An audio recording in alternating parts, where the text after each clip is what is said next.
बिस्मिल्लाहिर्रहमानिर्रहीम। अस्सलाम वालेकुम। आज का हमारा जो बेसिकली कंसर्न है वो है इंट्रा पार्टी इलेक्शन, किसी भी पार्टी के इलेक्शन, और उसके बाद आ जाता है पार्टी का सिंबल, ऐसा निशान जो जिसकी बेस पे कोई भी पार्टी इलेक्शन लड़ती है। जैसे पीटीआई है, बल्ले का निशान है, नून लीग है, शेर का निशान है, तीर का निशान है। अब इसमें हमारे जो अदारे हैं, इलेक्शन कमीशन हो या सुप्रीम कोर्ट हो, क्योंकि दोनों कंसर्न पार्टीज़ हैं और स्टेक होल्डर कह लें कि इलेक्शन में, बाकी का तो किसी का तलक बनता ही नहीं, खामखा बनाया जा रहा है। हाँ, अंडर गवर्नमेंट स्टेट मशीनरी वो भी गवर्नमेंट के अंडर आती है और वो स्टेक होल्डर है। Stake holder in election commission, courts और पार्टीज़ हैं। लेकिन यहाँ क्या है, हमारे यहाँ स्टेक होल्डर वो बन गए हुए हैं जिनका रोल और जिनका मैंडेट ही नहीं है कि ये करना है। वो बात समझ रहे हैं जिसकी मैं बात कर रहा हूँ, कि जिनका सिरे से, हाँ, सिक्योरिटी एजेंसीज़ हैं, उनका काम सिक्योरिटीज़ प्रोवाइड करना on the requisition of the government. और वो गवर्नमेंट कौन सी होगी? Care taker government. अब यहाँ जो पाकिस्तान में चल रहा है, जो कमिंग इलेक्शन, जनरल इलेक्शन आ रहे हैं पाकिस्तान के, इस team to be like pre poll rigging in everywhere. वो अदारे, वो इंस्टीट्यूशंस जिनका they don't have an concern with this election just to provide an security और to conduct an free and fair election, like care taker government is only for conducting a free and fair elections.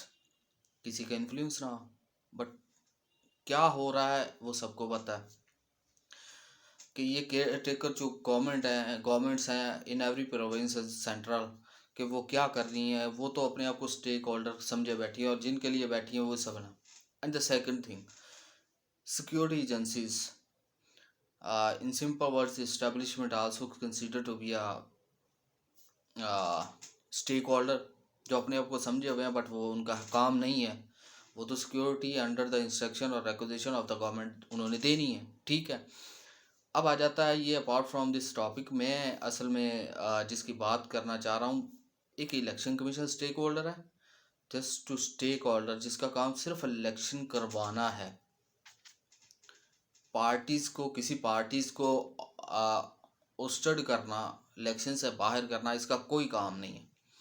और तीसरा जो आ जाता है, public की तो सुनी ही नहीं ना जाती। वो तो पाकिस्तान में हालात ऐसे हैं कि हमारे पास कॉन्स्टिट्यूशन ऑफ पाकिस्तान पड़ा हुआ है जिसके अंदर हमारे फंडामेंटल राइट्स भी दिए गए हैं, चाहे पॉलिटिकल राइट्स हों चाहे इंडिविजुअल हों। वो तो ऐसे कह लें कि वो मर चुके हैं, कुछ भी नहीं रह चुका उसमें। कॉन्स्टिट्यूशन के जितने फंडामेंटल राइट हैं, वो कोई एक बात करता है, right of speech over there in constitution of Pakistan, constitution उसे प्रोटेक्ट करता है, लेकिन सबको पता क्या होता है, कोई आवाज़ उठाता है तो क्या होता है उसके साथ। द सेकंड थिंग, अब जिनका कोई लेना देना नहीं इससे, लेकिन वो अपने आप को स्टेक होल्डर बनाए हुए हैं और उसकी बेस पे the coming election set to be a pre polling, कि क्या होगा उसका। अब अपार्ट फ्रॉम दिस, कि मैं बात करना चाह रहा था पार्टी, इंट्रा पार्टी इलेक्शन और पार्टी सिंबल पे।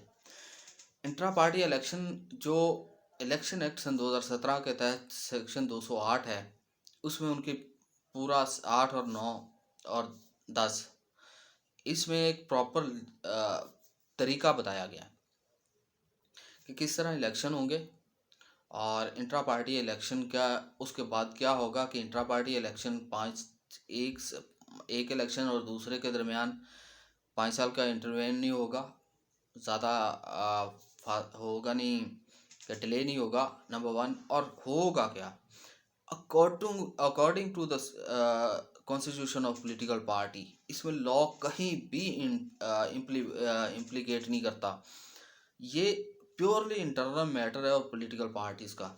अब जो हमारा इलेक्शन कमीशन है पाकिस्तान है, उसका काम क्या है? इलेक्शन कमीशन ईसीबी का सिर्फ एक ये काम है कि जब इलेक्शन इंट्रा पार्टी हो जाते हैं और उसका एक सर्टिफिकेट दिया जाता है with in 7 days from the election, जो पार्टी का ऑफिस बेरर होता है वो उसे सर्टिफिकेट देता है कि हमने ये करवा दिए, we have conducted this intra party election, ये हमारा सर्टिफिकेट है, this will be our office bearer for executive हो, चेयरमैन हो, व्हाट्सएवर।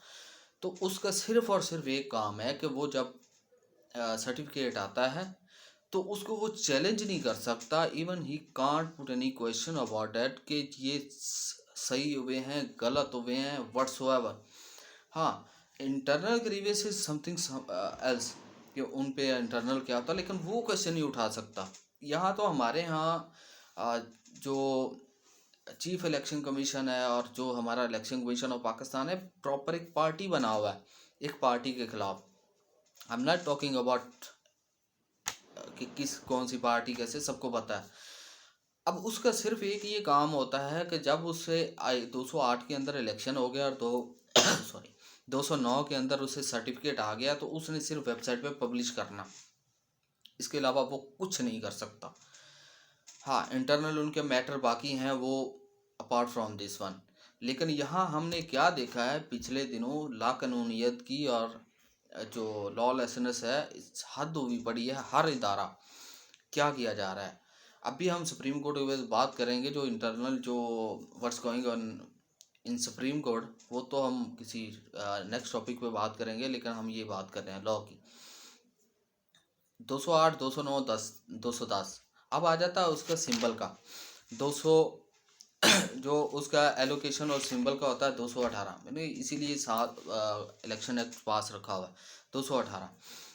सिंपल किसी भी पार्टी का राइट होता है कि सबसे पहले उस पार्टी का राइट होता है जिसने उसे पहले यूज़ किया हो। फॉर एग्जांपल, किसी पार्टी ने प्रीवियस इलेक्शन में उसके पास तीर था, शेर था या बल्ला था, तो उसका पहला राइट है कि नेक्स्ट इलेक्शन में भी उसे वही सिंबल दिया जाए। हम क्या देख रहे हैं यहाँ पे पाकिस्तान,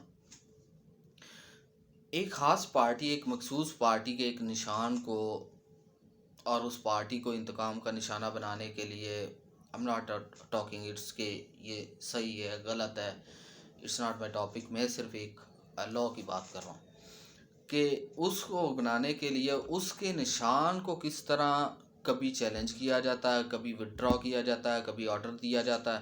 पहले विड्रॉ हुआ, ईसीपी ने किया, उसके बाद वो पेशावर हाई कोर्ट में चले गए, वहाँ से उसे मिल गया रिलीफ, अब फाइनली यहाँ पे आ गया, तो ये सब ईसीपी सुप्रीम कोर्ट में।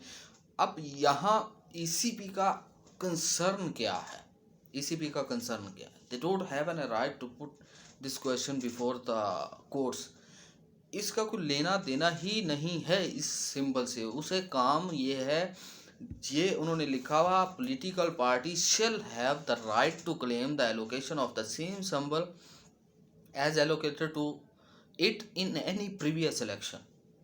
शेल का यूज़ हुआ, हमारे यहाँ लॉ में दो टर्म्स यूज़ होती हैं, शेल और मे का मतलब ये होता है कि कर भी सकती है और नहीं भी कर सकती, डिस्क्रिशन आ जाती है, उसकी मर्जी पे आ जाता है कि वो कर सके। लेकिन here in law the word shall is use के सबसे पहले right shall have the right of this party के उन्होंने पहले यूज़ किया। सेम हम क्वेश्चन ले सकते हैं बल्ले वाला, कि इस क्वेश्चन को यहाँ भी पुट अप होना है कि वो बल्ला ऑलरेडी उनके पास है। लेकिन ये जो आजकल चीफ इलेक्शन कमीशन और election commission of Pakistan ECP जिसे हम बोलते हैं वो कर रहा है, it's not fronted by any law, कि उसके पास ऐसा इख्तियार ही नहीं, कभी वो किस चीज़ में चला जाता है, कभी वो किस, इट्स ओनली जो उसकी ड्यूटी है is to conduct an free and fair election and the care taker government has through facilitate.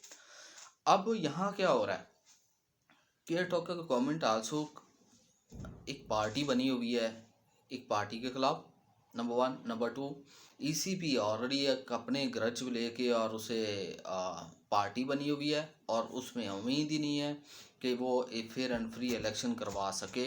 और जो अप्रीहेंशंस हैं, apart from that apprehension that election will held और नॉट, ये एक सेपरेट चैप्टर है। और इसके बाद आ जाती जुडिशरी। जुडिशरी खुद एक ऐसे शिकंजे में फंसी हुई है जो अपने ही मामला से नहीं निकल पा रही। वो कौमी मामला को क्या देखेगी, उसके बारे में तो हम बाद में बात करेंगे। लेकिन लॉ क्या कहता है, लॉ यही कहता है कि भाई सर्टिफिकेट आएगा, आपने वेबसाइट पे करना है, सिंबल उसी का राइट है जिसने पहले प्रीवियस यूज़ किया हुआ, अनलेस अनटल के वो पार्टी उसे छोड़ दे या उस पर इतना कर जाए, बैकआउट कर जाए कि हमें नहीं चाहिए, हमें को और दे दें। तो ये यहाँ पे हमने पिछले दिनों, पिछले कोई अप्रैल सन 2012 से लेके आज तक हमने जितनी लॉलेसनेस पाकिस्तान में देखी है, फंडामेंटल राइट तो छोड़ ही देना, वो तो ख़त्म हो गए, सिरे से ही ख़त्म हो गए, कोई नहीं है इस पाकिस्तान के अंदर। ये बात याद रखिएगा। लेकिन अगर ये कहे कि बाकी मामला है कि हम खुदा कर वास्ता कोई लॉ को और कानून को, कोई इखलाकियात को, कुछ आइन को कहीं रहने दें। वैसे तो आइन ज़ीरो कर दिया आपने, अब लॉ भी है उसके भी तो कभी किसी की मानी ही नहीं है। तो बाकी अल्लाह बेहतर करे। अब देखें कि इलेक्शन होते हैं या नहीं होते। अब अगला इंशाल्लाह सुप्रीम कोर्ट में बात करेंगे कि आया ये सुप्रीम कोर्ट के अंदर जो व्हाट्स हैपनिंग इन देयर, कि ये जो रेजिग्नेशन आ रहे हैं जजेस के, इनकी बैकबोन क्या है, इनकी असल बेस क्या है। तब तक के लिए अल्लाह हाफ़िज़।